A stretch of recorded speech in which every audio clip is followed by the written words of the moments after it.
So what's up, family? I'm watching the House Judiciary Committee um, that's taking place today, and they're talking about police reform. So I want to really talk about a lot of different things, but I want to first start off by talking about the vote, the importance of the black vote. You know what I'm saying? And I'm talking about in the collective. I'm not talking about when we get in our circles who we're talking about voting for. I'm talking about the black collective, a politician meeting all of the standards.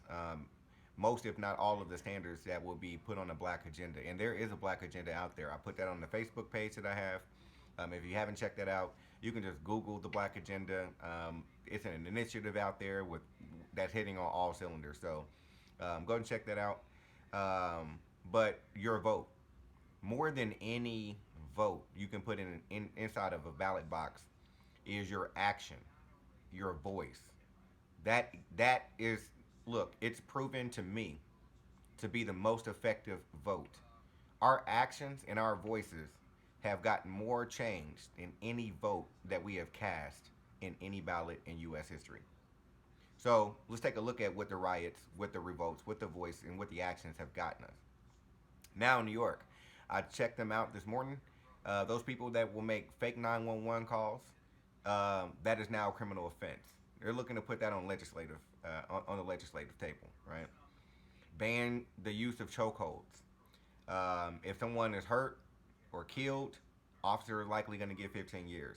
Body cameras. I don't know why so many jurisdictions or municipalities are questioning this very issue or haven't even got it on their books yet. I mean, we're 4 or 5 years after the death of Eric Garner, I can't breathe situation, and all of those situations that took place 2014, 2015. You know, we're years later and we're still talking about body cameras. The Army is even talking about renaming its bases. Fort Bragg and Fort Hood were just two of the names that were thrown up there because they're known to be named after Confederate generals, you know what I mean, or Confederate people, racist people. You know, the Army, the military is taking a look at itself. There's other statues like Christopher Columbus statue, the Robert E. Lee statue in the South that are just being dismantled, taken apart. Some by the city officials and some by citizens. You know, they're uprooting those statues, those pillars of institutionalized racism, white supremacy in America. They're uprooting them and doing with them as they see fit. Just like you saw when the United States invaded Iraq, the statues and pillars of Saddam Hussein were toppling down, and it was U.S. military equipment, i.e., tanks and trucks, that were strapping those statues up and making sure that they help the citizens bring them down. You know what I mean? It's a crippling or a toppling of a tyrannical government. So they said. All right, we won't even get into that. But my when we talk about the vote, we either have Trump or Biden, right? The lesser of two evils. If you think that Biden is good, take a look at the '88 crack bill. You know what I'm saying? The war on drugs. What his position was on that. The 1994 crime bill. His position on that. He even released a unprofessional statement, unpolitical statement. If you don't vote for me, you ain't black. Did we forget that? Let's not also forget that he was vice president under President Obama, who my earliest recollections of police brutality being filmed was Rodney King, but between Rodney King and the killings that happened under the Obama administration, I don't really remember those, but I remember vividly a black president being in office when this all started to be televised and we brought the world's attention to it. So Black Lives Matter was started under the Obama administration, not the Bush, not the Clinton, not the Bush, not the Nixon, not the Reagan, not none of that, right? It was started under a black president. So when people tell you that your vote is going to get someone in office that can protect you, the police chief of Minneapolis is black.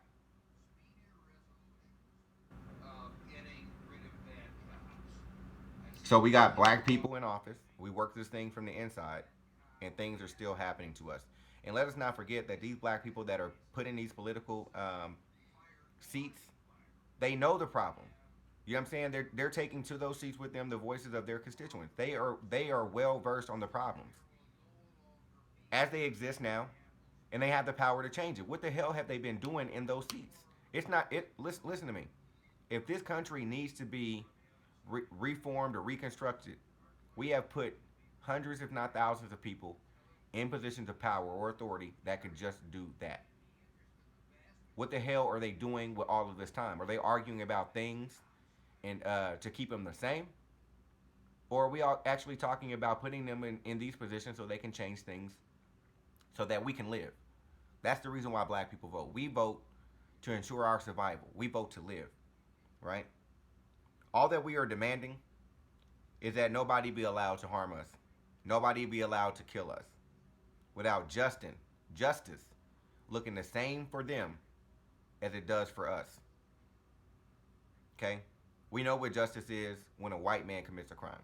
It doesn't look the same as when a black man commits a crime. So, what we're asking for again, when someone hurts or harms us, that our 14th Amendment rights be effective. And it looks just the same. You plaster them up on the news, you vilify them, and you make the community scared of people like that. And you prosecute them and you convict them. We're demanding to live in a country that is what it says it is on paper. And if it's not, it is prepared to defend itself in accordance to what it says that we're able to do on paper.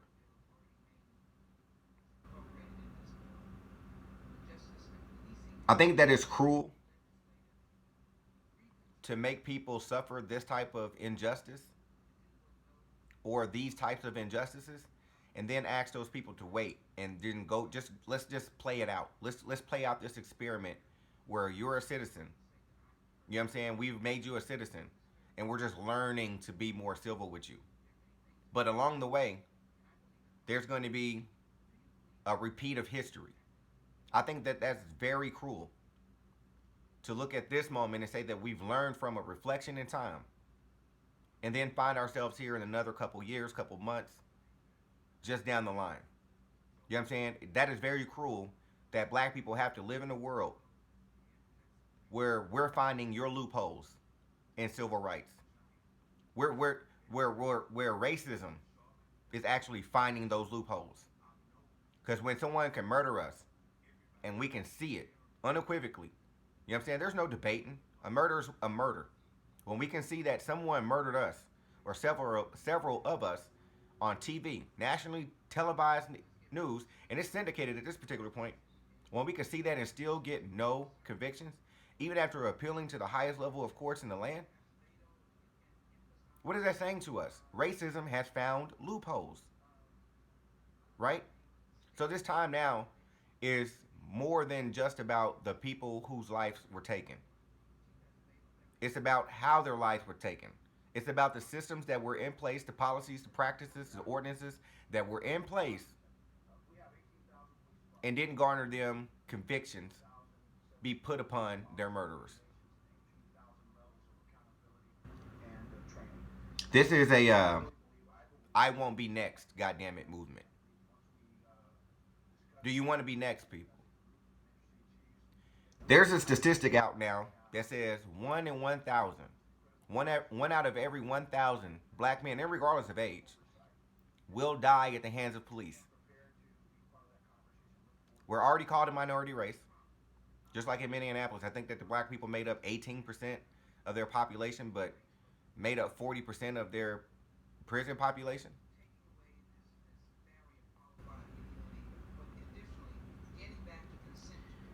You know, these people gave us the 1964 Civil Rights Bill.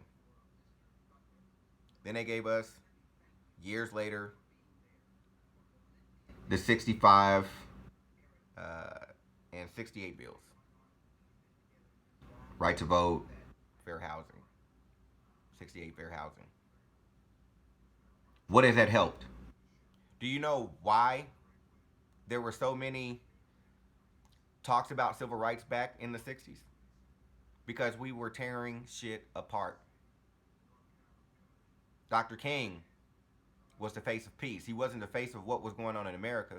between black communities and police. This was the issue. But out of all of the stuff that they gave us, the civil rights bills that came out after the assassination of Dr. King, out of everything they gave us, they never addressed police brutality. That's the reason why your grandparents can talk about 1968 similarities to what they're seeing in 2020, what they've seen in 2014. You know what I mean?